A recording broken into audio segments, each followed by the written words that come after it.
in the Muslim world. The American military was also to provide its own, rather more high-tech version. We got that with an RPG. Come on, fire. Light them all up. Come on, fire. On April the 5th, 2010, followers of WikiLeaks viewed an extraordinary leaked videotape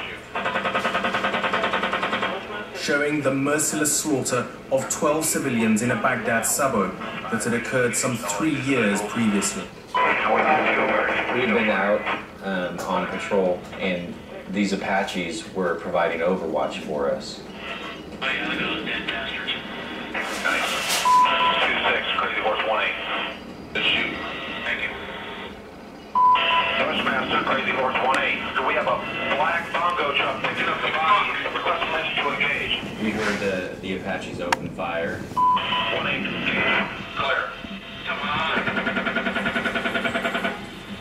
And we were told to move to that location, so we started running over there. When I came up on the scene, I saw, just a pile of bodies, a bunch of men who had just been completely obliterated. Oh yeah, look at that, right through the windshield.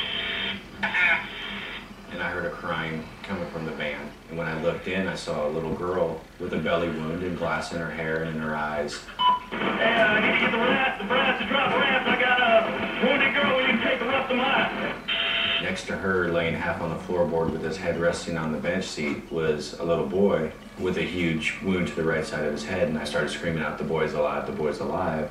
He looks up at me for a second, and his eyes roll back into his head. At this point, I thought that he had died in my arms, and you can see in the video, I stopped running and kind of slowed down. And at that point, I just held him a little bit tighter, and I kept telling him, "Don't die, don't die." Roger, that's negative on evacuate to begin kids to rescue. They're gonna have the IPs make a buzz over here break. It's their fault for bringing their kids to a battle. That's right. At the time, the US military claimed the victims died in a battle with insurgents.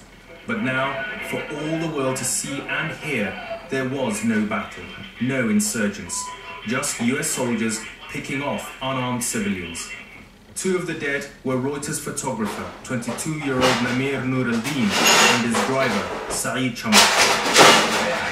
I couldn't deal with seeing the death of innocent people.